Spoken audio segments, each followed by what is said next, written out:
So, last class we have discussed about the signal size. Suppose we have a signal t in this direction and x of t is in this direction. Suppose signal is like this way, this is x of t. This signal tends to 0 as t tends to infinity.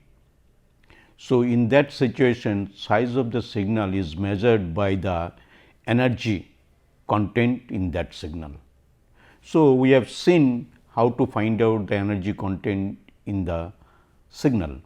Suppose the signal x does not tends to 0, just like this way, something like this.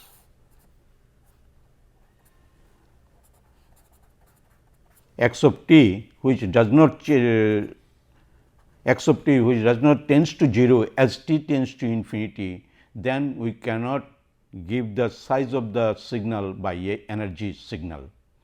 So, we have to define by a what is called power signal, and power signal we have defined how to find out the signal size in power signal form, that is limit t tends to infinity 1 by 2 t minus t 2 plus t x of t mod square dt.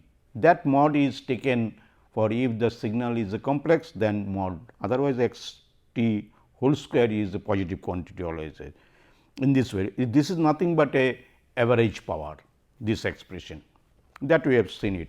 Then directly we went to find out the system signal norm. In case of system, what do you mean by system? In case of system, what do you mean by signal norm?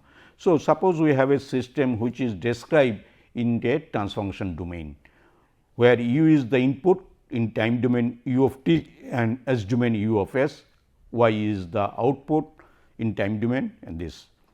That system, that signal may be a scalar, may be a vector, and we have defined, and this signal is continuous and piecewise continuous, that is assumption is made. And this is the general definition of the P norm.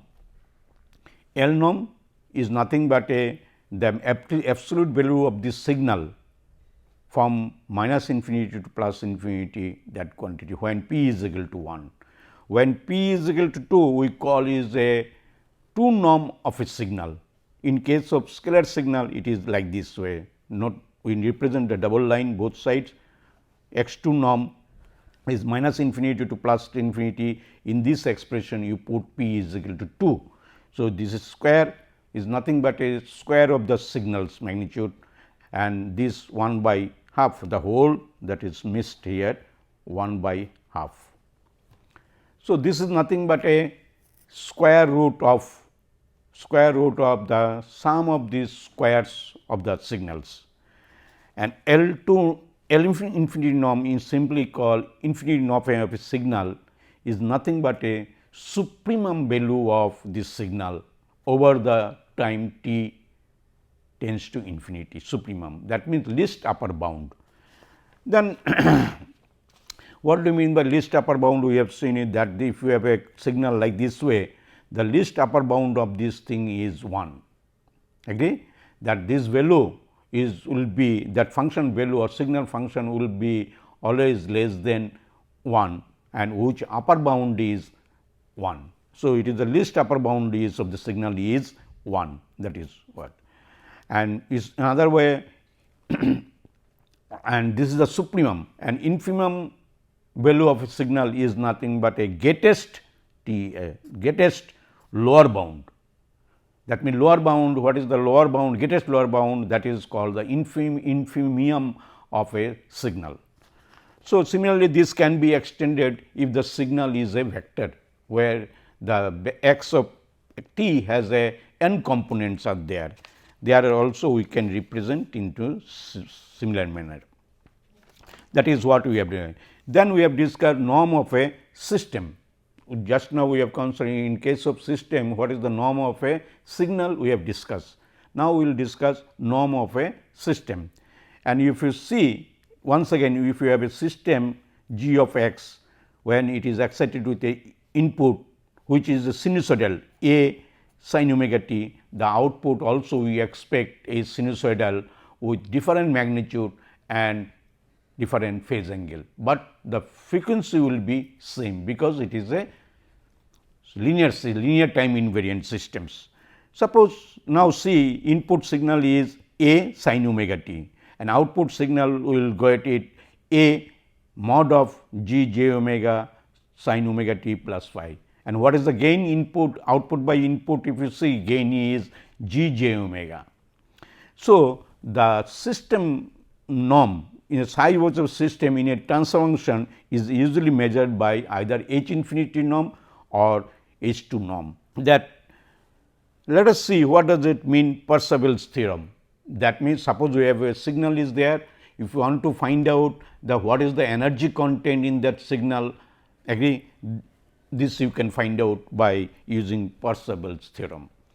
Now, let us call we have a two signal x and y, that voltage and current if you consider it is nothing but a power integration of power minus infinity, what does it mean? Then ultimately we have shown it this one, if x and y are y is equal to x c, then we have seen the integral of minus infinity to plus infinity is the energy contained in the signal is equal to nothing but a 1 by 2 pi minus infinity to plus infinity mod of x omega whole square d of this. Okay. So, this indicates the this x of this is the Fourier transform of the signal. So, what this indicates? This indicates that this indicates that we can write that x of t small x of t norm this square is nothing but a 1 by 2 minus infinity to plus infinity Fourier transform of that signal square d omega. That is what we got it last class. If you see last class we have derived minus infinity is nothing but 1 by t minus infinity to omega d omega.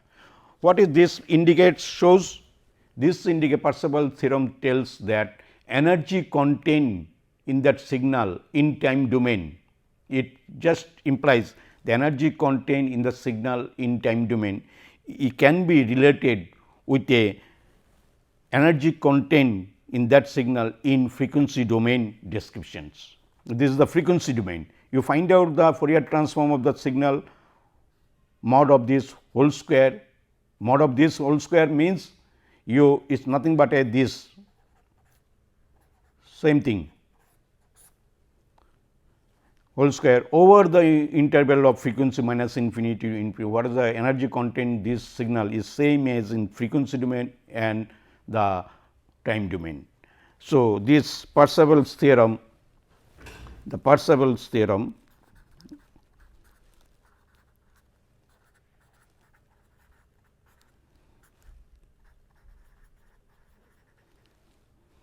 relates the time domain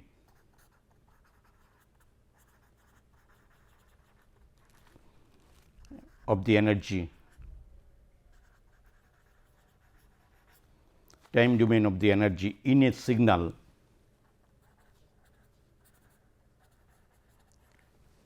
to the frequency domain description, to the frequency domain descriptions. Find out the Fourier transform of the signal mod of this whole square and integrate minus infinity to plus infinity with agree. Now, we will go to the system norm. Next is our topics is the system norm.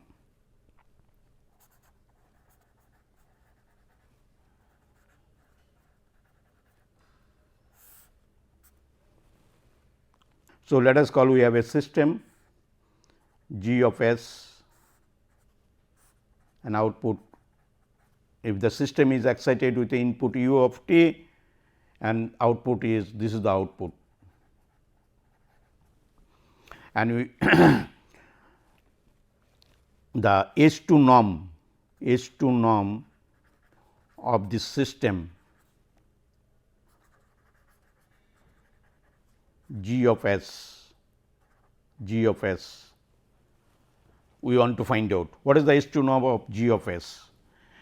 We assume this transfer function is strictly proper transfer function,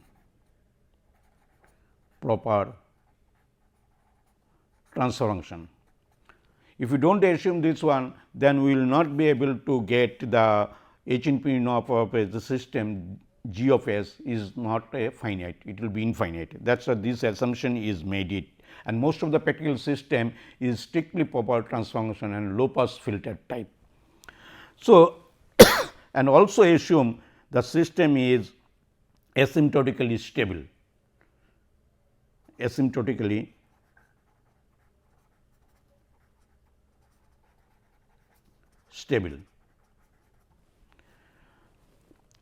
This system can be described also into a state space model, state space description.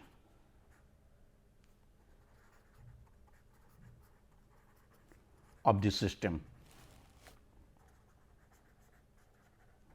What is it? X dot of is equal to A x of t plus B u of t, and our output y of t is equal to C x of t. This is the state space description of the system, and we know the correspondingly that G of S, if you want to find out the transfer function model G of S from the knowledge of the matrices A, B, C, we can find out C S I minus A inverse B, and since there is a part D part is there, D we assume 0 because of the function, the transfer function is strictly proper transfer function. So, the D term will not be there, since it is a strictly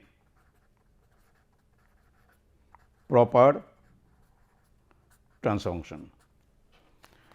So, now what do you mean by that system norm of this one? That I told you that G of S, physical interpretation of G of S is nothing but the gain of the system at different frequency. If omega is equal to some omega 1, then magnitude of G j omega is nothing, will give you the gain of the system at that particular frequency. So, the H2 norm of the system, this is defined as, and we will see the physical meaning of that one now, 1 by twice pi integration minus infinity to plus infinity T r trace, this means trace of a matrix G j omega h or star G j omega d omega. This indicates, note, G j omega h indicates, sometimes it is denoted by G j omega star, is nothing but a G of minus j omega whole transpose in complex, because G of j omega is a complex system and complex matrix or scalar quantity. We assume from now onwards, let us call in general, G of j omega is a matrix, means we, if you have a multi input multi output case, the dimension m cross n m cross p, agree. This is the p cross m, you just write it, p cross m indicates number of outputs is p, number of inputs is m, agree this. And in case of the multi input multi output case, H infinity norm of this one is 1 by 2 pi minus infinity to minus trace of this matrix. And if you recollect that our definition of what is called Frobenius, this is called Frobenius norm. Norm is nothing but a, we mention it here, nothing but a, this is summation of, and this dimension of matrix if you consider m cross n, this is nothing but a I is equal to 1 to m, j is equal to 1 to n, this is 1 to m, 1 to n, then a I j whole square,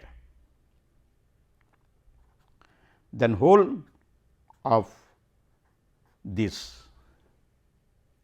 This is nothing but a, is same as, if somebody wants to write it, this whole expression is same as trace of a matrix A transpose A, is same as trace of A into A transpose. This is a Frobenius norm. Here also same thing. If you have a G is a transfer function of multi input multi output, then you find out the Frobenius norm of that one, okay, and then do the integration minus infinity to plus infinity, this, and 1 by 2 pi. This indicates is nothing but a energy content in the signals, because C is the that is G of S is the matrix. So, this can be written as 1 by 2 pi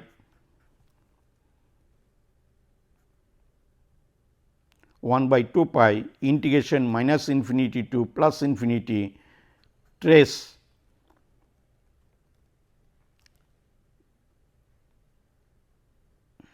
in terms of, you can write it trace G of minus j whole transpose. In place of this one I am writing this, then G of j omega, and that is differentiate with the, and that is, if somebody wants to write it in terms of S, he can also write into this one 1 by twice pi minus j infinity to plus j infinity, this is infinity, G of S minus G of S transpose G of S d s.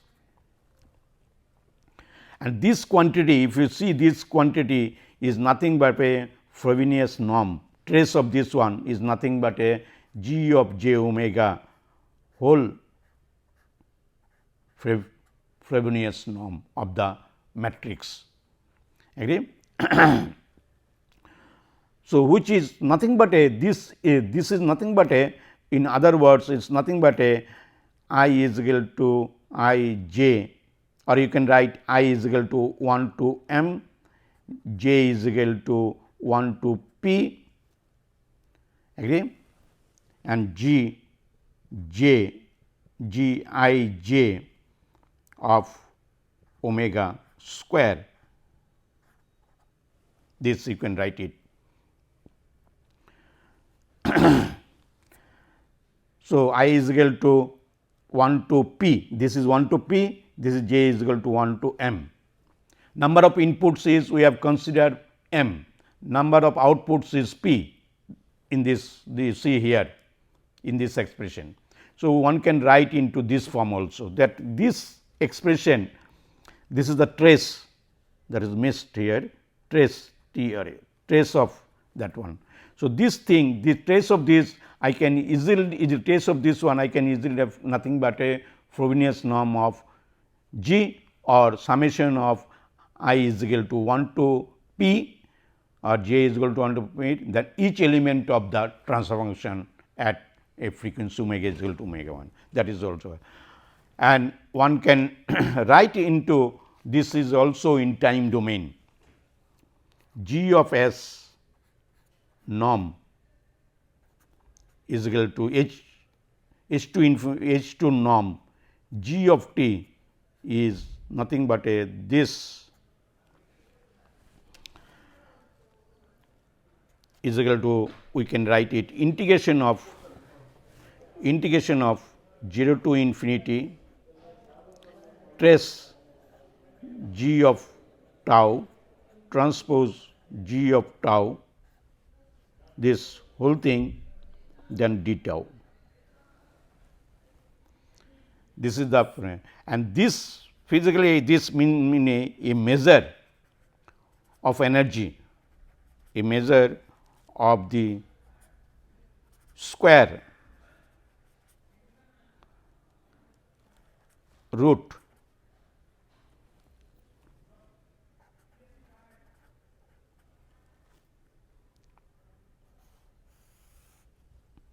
square root, this is the square root of the square root of the integral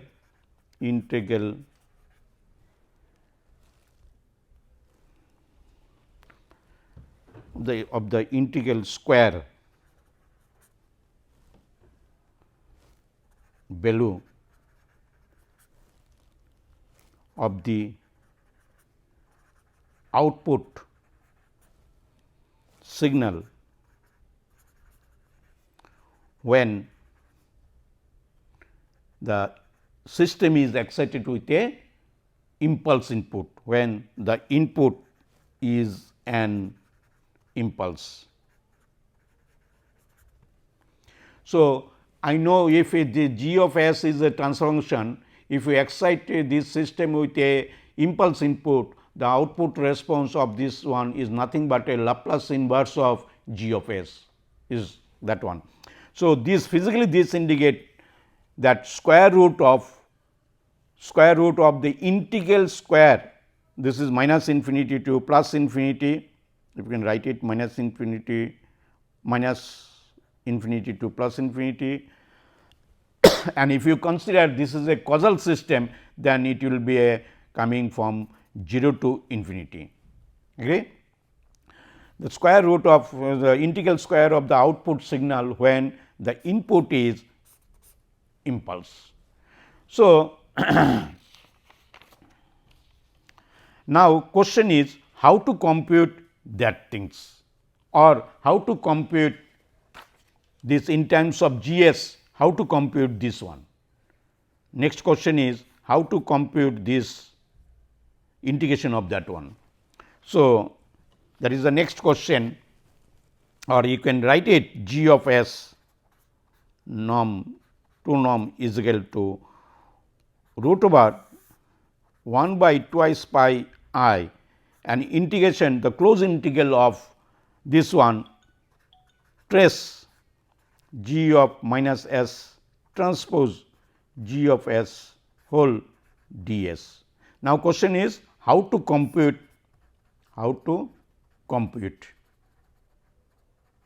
this expression.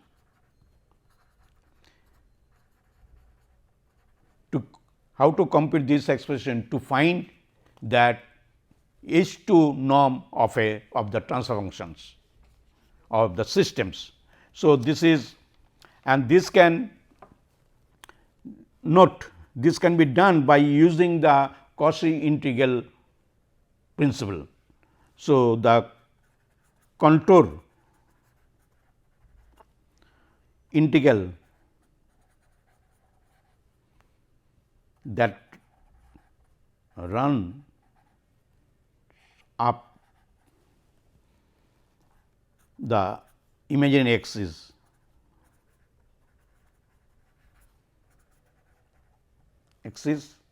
and then around the infinite semicircle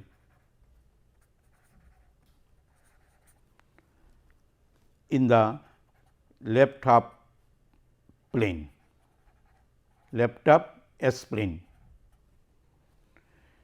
and the contribution of the integral from the for the left half semicircle is 0. The contribution integral contribution, the contribution to the integral from this semicircle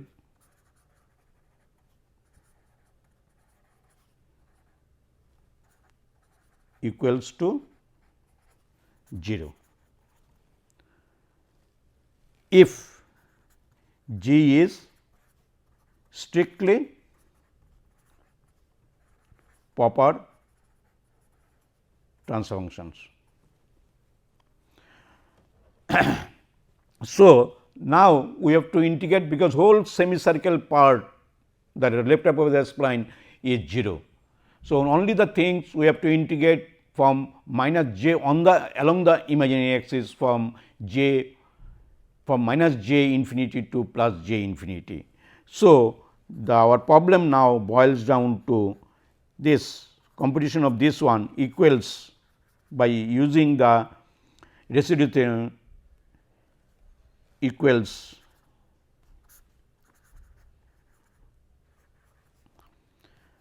the sum of the residues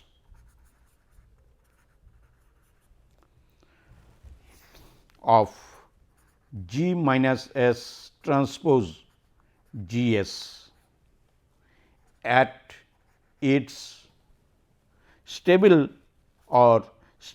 poles or left up poles of S. So, this let us call we take in one example, then see how to find out the we take in one example and how to find out G of that find out the norm of H2 norm of G of S. H2 norm of G of S is 1 by, suppose the system is 1 plus tau S, this is. So, H2 norm, this indicates that you have to find out 1 by twice pi j minus j to infinity to plus infinity G of minus S transpose G of S d S. So, I told you the whole complete left half of the S plane semicircle, agree, that part is 0 only along the imaginary axis, and along the imaginary axis is nothing but a sum of the residues compute for this matrix at stable poles. So, let us find out G minus S transpose of G S is nothing but a S minus S tau plus 1, this is G S, and transpose has no meaning because it is a single input single output case, then S tau plus 1. Then what is the residue of this one at time at stable poles? S is equal to minus 1 by tau. So, find out the residue S is equal to minus, or you can find out A plus S tau plus 1 plus B minus S tau plus 1. So, you have to find out the residue at stable poles A. The value of A will be equal to 1 by 2 tau by using the residue. So, what is the value of that one? This computation of that one is that whole thing computations is find out the residue of that one along this one. This is nothing but a residue of G transpose minus S G of S at stable poles.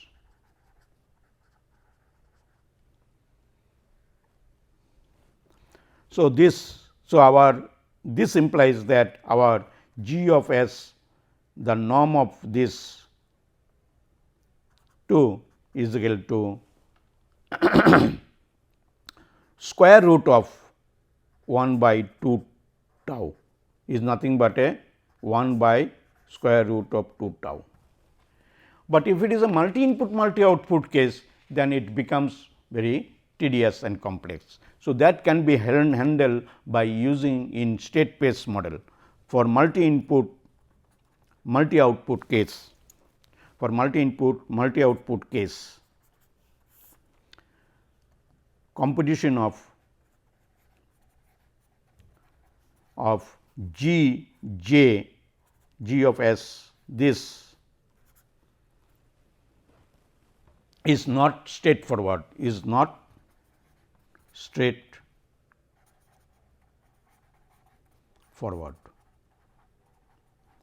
So, how to compute this one? So, so let us call G of S, which is a multi input multi output, which M is P is the number of outputs, P is the number of outputs, M is the number of inputs, and that state space representation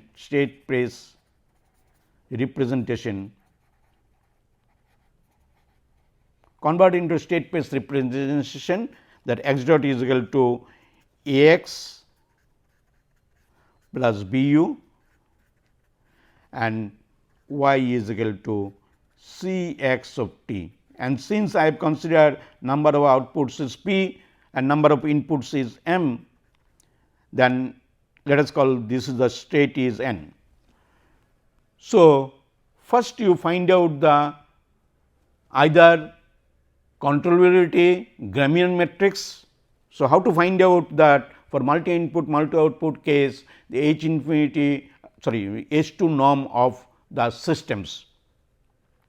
H2 norm of the system, it does not, it means the energy content in the system for different signals of this one. I told you GFS is when the input is the what is called the impulse input, the output, that what we are getting corresponding to input is the output signal, and what is the output signal contents in the system, that can be find out with the help of H2 norm of a GS for a impulse input. So, now two methods, two ways to compute G of S when G S is a multi input multi output case. So, let us call, we first find out the contributive Gramian.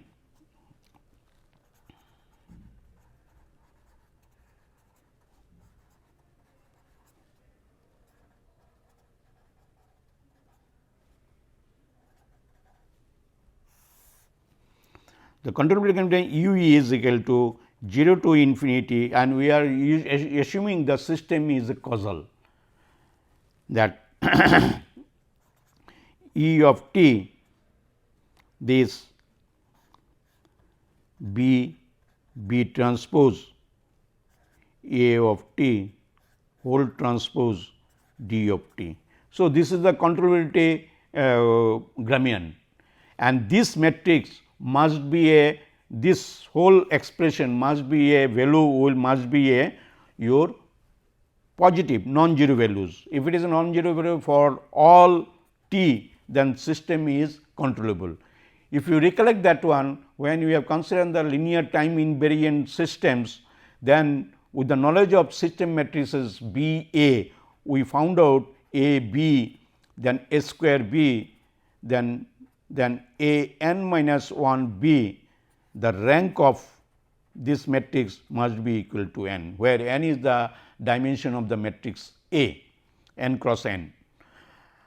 So, this, in other words, you can check the Gramian matrix whose value is greater than 0 for all t, then system is controllable, in the sense that there exists some controller over the interval t 0 to t f, by which we can transform that state from initial condition to the final state with the help of controller, and there exists some controller if this condition is satisfied.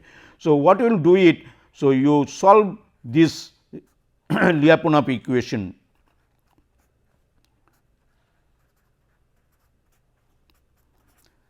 So, this is the Lyapunov equation, you solve it, or you can consider that this is a what is called Algebraic-Riccati type equation type also.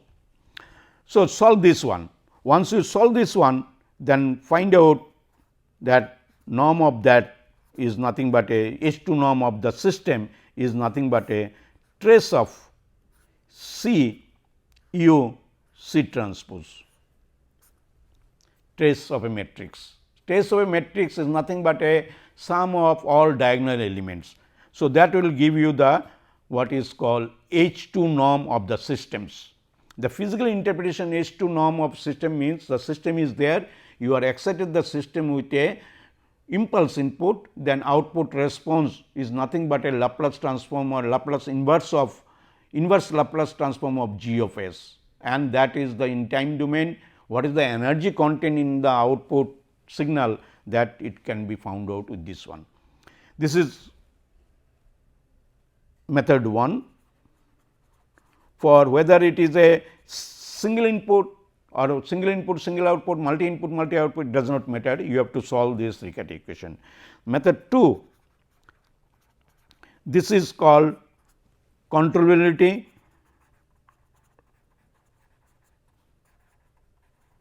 Gramian matrix. Now, we will consider the observability Gramian matrix, that S is equal to 0 to infinity, that you can get it from this one. A is replaced by A transpose, B is replaced by C transpose. If A is replaced by A transpose, it will be A T whole transpose, then B is replaced by C transpose, then C transpose C into A T whole. A is transposed by A is replaced by A transpose and whole transpose is A and dt. And this Gramian observability Gramian matrix, this is called observability Gramian matrix.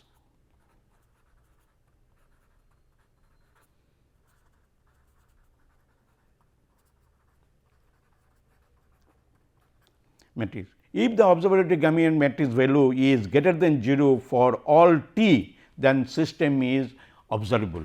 That means, we can estimate the state information at time t is equal to 0 by processing the input output data of the system, then we can estimate the initial value of the states, if the system is observable.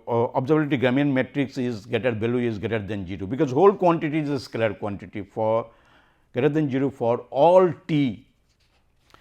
So, with this one I can also compute the what is called to solve the again the Riccati equation, that Riccati equation is A transpose S, that S A.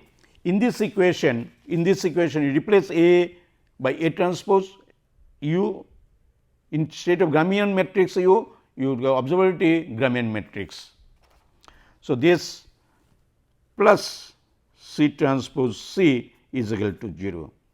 So, this is the Lyapunov type equation, one can solve by standard technique by solving this one, or you can use for solving this one you can use algebraic Riccati equation solution. If you know, we have discussed when you are considering the LQR problem or LQG problem in our optimization technique, that is dynamic optimization technique. You can use that method to solve this one. So, once you get it this one, that H2 norm of the system, this is nothing but a trace of or TR, you write it B transpose S B. Okay. So, this way you can compute it. So, next is your this is the H2 norm, and next is our H infinity norm of a system.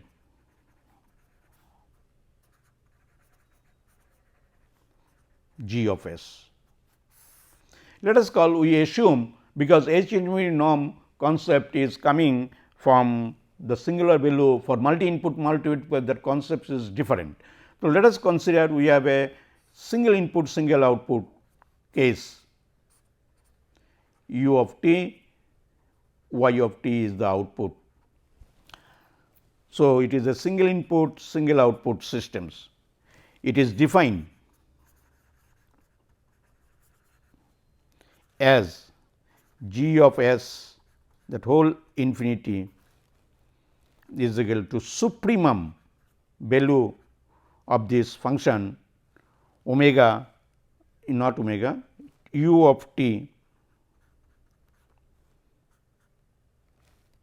not equal to 0, y of t, this is the time domain I am expressing, u of t,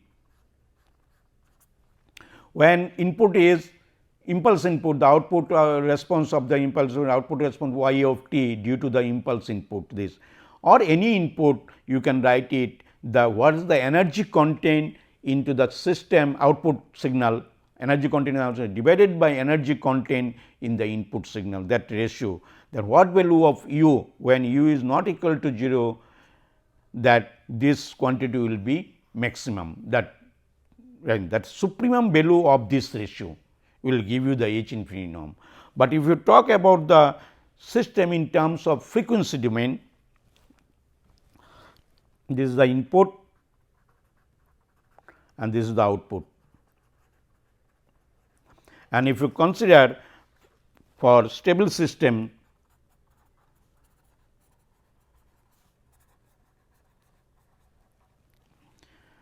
the H infinity norm of the system G s is nothing but a G of S supremum W G of j omega. What does it mean? That G of j omega, you find out the frequency response of the system when the omega is varying from 0 to infinity, and find out at what frequency it gives the maximum value of this amplitude or gain, and that is nothing but a H infinity norm of a system when this is single input single output case.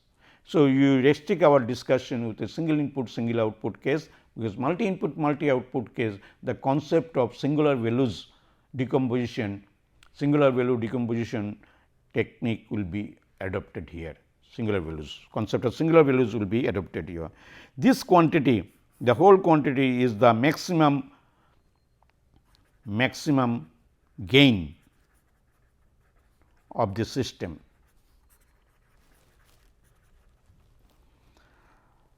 Or in fact, it is a resonance, at what frequency resonance is occurred, the maximum peak is occurred, this is. And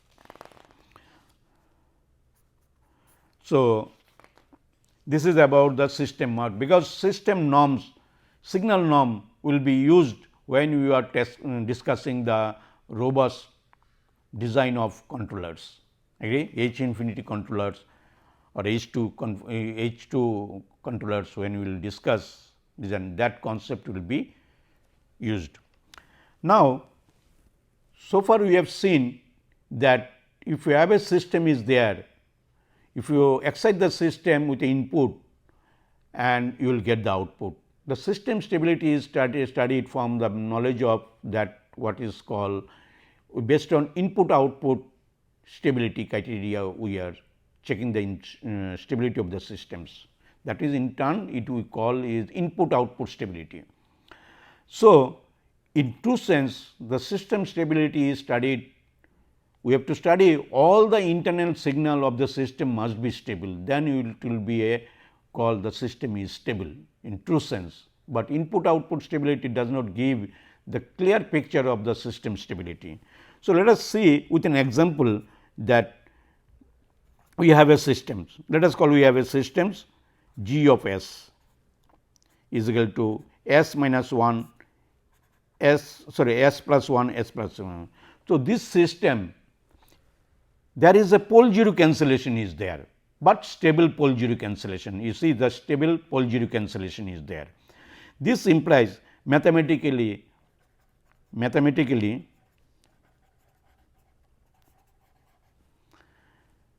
indistinguishable,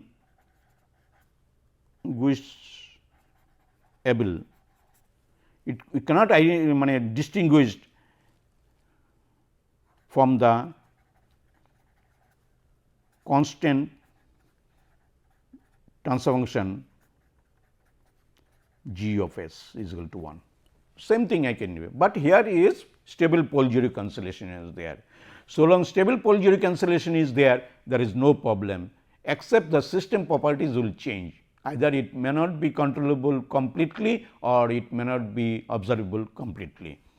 But in similar wise, like similarly, if G s is equal to s minus 1 s plus s minus 1 s minus 1, still this is mathematically indistinguishable from the constant transfer function.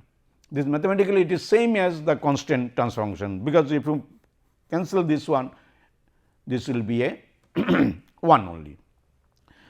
But let us call, for the sake of our interest, we assume that this pole at 1 and pole at 1 and 0 at 1, they are not exactly overlapping, that slightly change. Instead of pole at 1, I am taking pole at 0.999, and now immediately you will say the system is unstable, because they are not cancelling each other, the system is unstable. Because you can logically you can think of it, the system parameters may deteriorate with day years. So, these parameters after that it may not be 1 exactly, it may be 0.99. So, let us call this type of pole zero cancellation, unstable zero and unstable pole cancellation is not allowed. So, unstable pole zero cancellation in practical plant stroke controller is not acceptable. Let us see why it is not.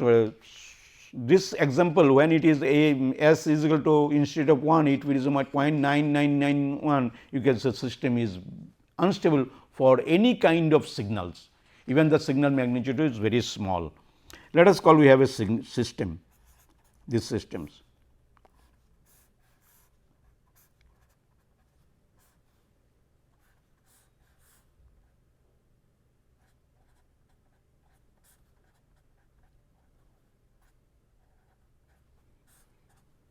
This is the output, y s is the output, and this signal is feedback here, negative feedback. This is R of s reference signal, and this signal is E of s, and this signal we are considered U of s. Now, see this one that E of s, if you can find out the transfer function between the this signal and this signal, this is the output signal, this is the input signal transfer function, this will, you will get s plus 1 plus s plus 2 R of s, indicates stable signal.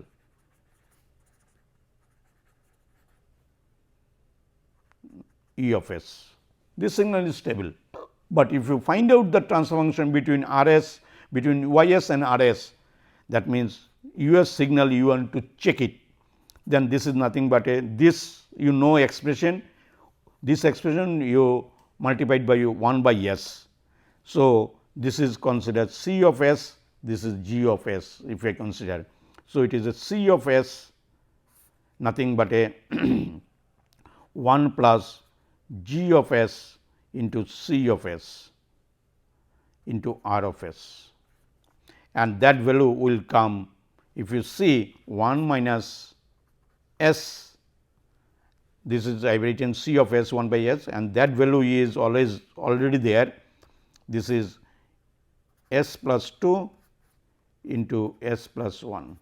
So, this you can say E of s is nothing but a E of s is nothing but a 1 by G of s into C of s into R of s, and put the value of C of s G s, it will get it. And see this signal, this R of s, this indicates for any kind of input or noise or signal R s reference input, indicates the signal U of S is unstable. So, this signal, the internal signal is unstable for this type system. So, the concept of internal stability and other things is coming into the picture when you will study the stability of the systems. So, internal stability of systems. So, as I mentioned that input output stability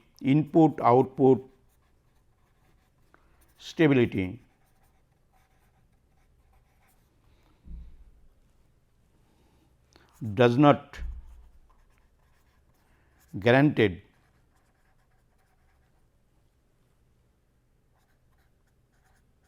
does not guarantee that the other internal signal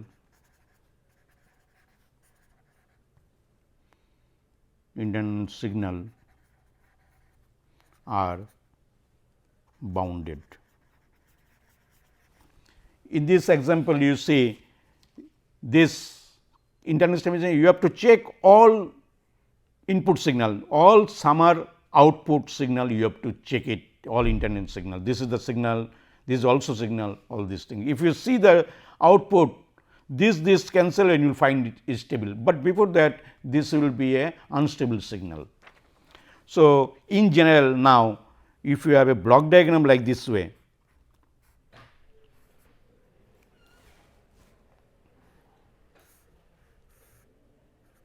CS is our controller, then we have a block of that one, this is U of S, this is E of S, and this is our plant, G of S, this is our output,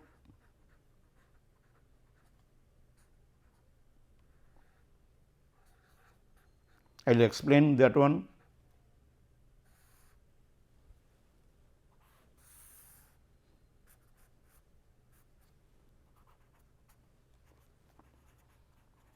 This is the reference input and this is the controller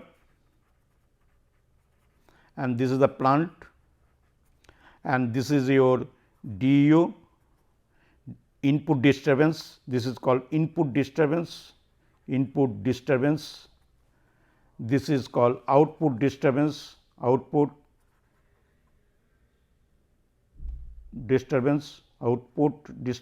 which is denoted by dy, and this is your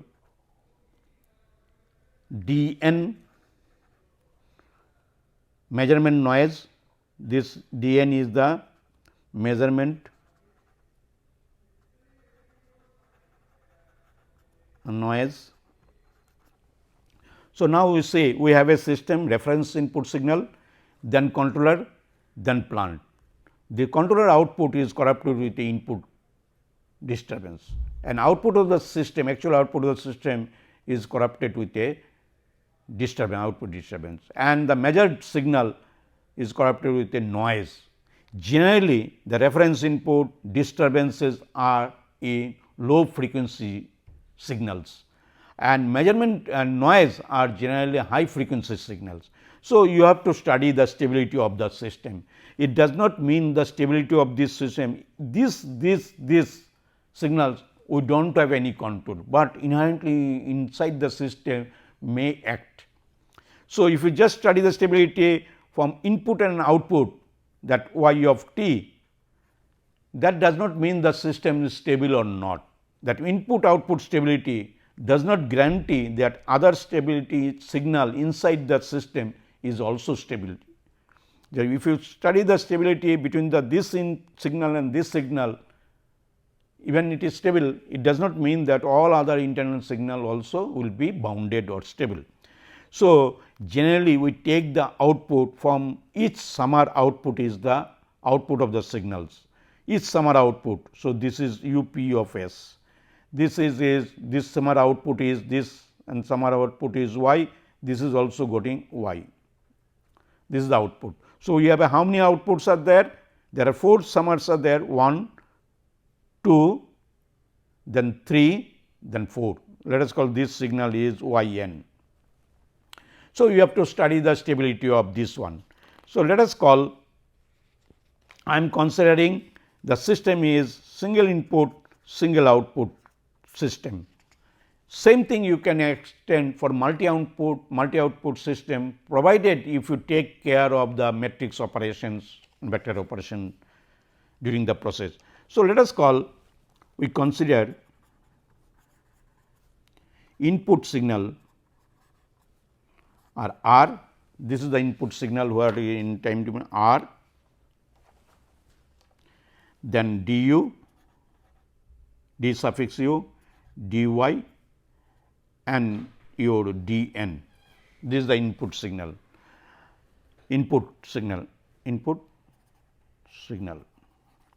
Then output signal is your E, up,